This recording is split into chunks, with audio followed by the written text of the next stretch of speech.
Hey guys, this is Cardinal Spear from the Brig server. Now as you can see, I'm surrounded by all kinds of mines and explosives. Well, that's just what I want to talk to you about today in this guide to advanced mining techniques in Planetside 2. Now there's already a couple of videos floating around kinda highlighting their basic usage. Well, I'd like to take that one step further and show you how you can use the geography of the map as well as some other tools at your disposal to get the job done. So with that, let's begin. Let's start by having a look at some of the engineer certs you're going to want to have. Now these first few are under the utility slot, and that's where you'll want to begin because that's where you get access to them in the first place.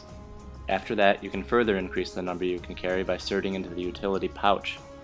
Now these ones can get pretty expensive at 200, 400, 500, 1000, and once again 1000 certs, so they're definitely not cheap. But it's going to pay off because in the end, you'll be carrying 5 tank mines, 3 proximity mines, and 4 sticks of C4.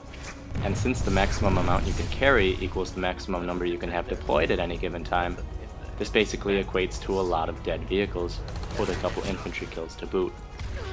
Now you can see there I took out 2 prowlers at once by putting just 1 pair of tank mines in between them.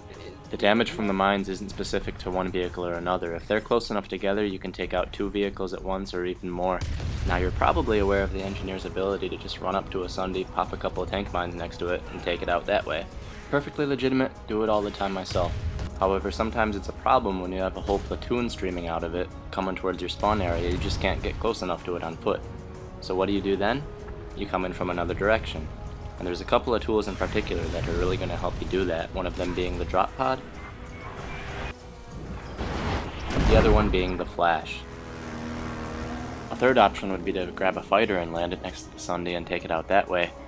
That's a little riskier, you're going to draw a whole lot more attention, maybe get shot down, and probably be throwing your fighter away in the process. Anyway, so here I am on my flash. I'm heading to where I know an enemy Sunday is, which by the way is very important. One cert you really want to have for your flash is turbo. And look at that air I just got. If you look at the map, I knew exactly where the Sunday was. Okay, I didn't land right next to it per se, but certainly close enough to get a couple mines down and take it out before I went down.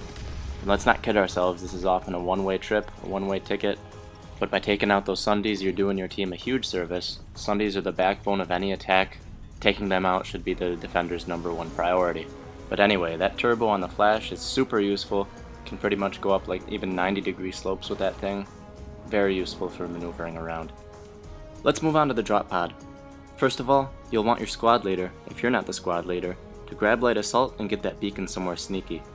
Now you want it to be close to the base, but also elevated and well hidden. I usually go for the top of a tower or a rock formation overlooking the base. Now as you're coming down with the drop pod, you want to know where your target is in advance. Now I know there's a Vanu Sunday under the bridge, so I'm going to go for that. I could also use the drop pod to try to land on a scythe or something, but this is going to help my team more by taking out the Vanu spawn point. Anyway, so I drop down, I get those couple of mines down, take it out, great. If the Sunday were out in the open, I wouldn't have wanted to land on it because then there's a chance that I would explode and not have a chance to get the mines down, so keep that in mind. Drop pods are just great. I'd encourage your outfit mates to cert into at least a couple of tank mines so that they can also make use of this strategy in particular.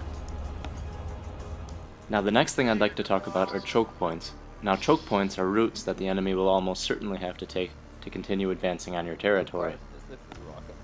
A couple examples might be a bridge or a narrow canyon like the one I'm in right now. Right now the Vanu are pushing their way across the continent, and this being Amerish, there's not much being done to stop them. So I'm going to go ahead and get the road mined up. You'll notice I put them right in the middle of the road. You'll generally see more people staying closer to the middle than hugging the edges.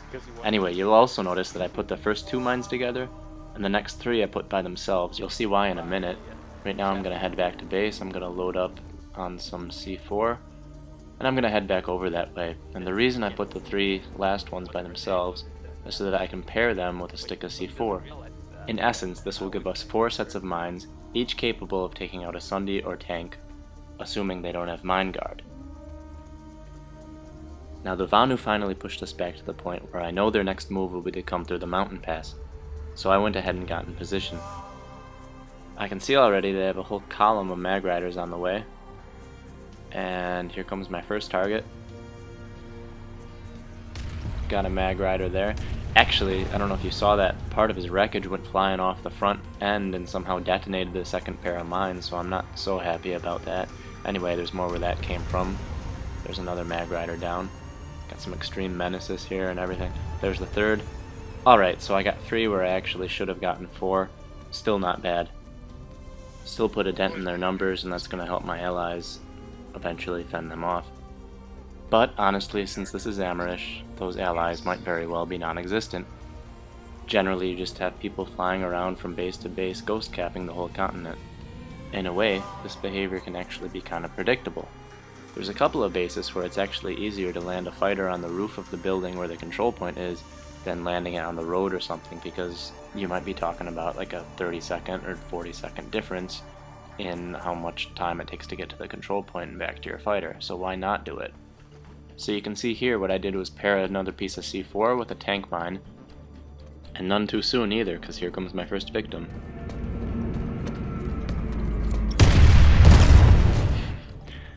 I'm sure that was the last thing that guy was expecting. Anyway, there's lots of bases where the control point is housed in this particular type of building, and you can use this strategy with just about any one of them. Take Raven Landing for instance. Since the base is almost inaccessible with ground vehicles, you'll often have people landing their fighters on the roof.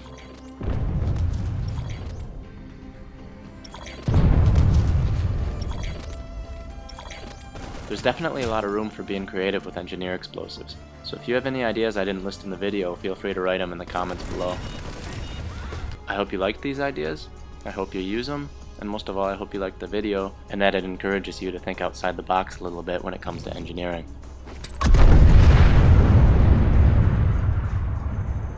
Thanks.